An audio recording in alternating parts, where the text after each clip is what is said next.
अरब का कायदा था, जब किसी घर में विलादत होती थी तो विलादत के मुनासिबत जो भी तबरीक कहने के लाते थे उसे हदाया दिया जाता था।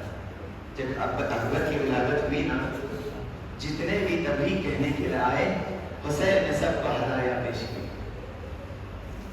लेकिन जब बहन ज़ैनब आई हुसैन की तबरीक के लिए,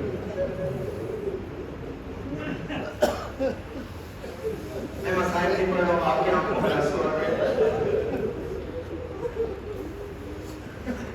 हुसैन ने क्या कहा? हुसैन ने लीला से आके कहा, लीला ये मेरी माँ की जगह पर है, मैंने सबको खुश कर दिया, लेकिन मेरी ज़ैनब को खुश करना आपकी जिम्मेदारी है, इसे बुझा दिया। लीला ने सोचा मैं क्या हदिया पेश करूं कि जो मेरे पास सबसे कीमती है। लीला ने क्या किया?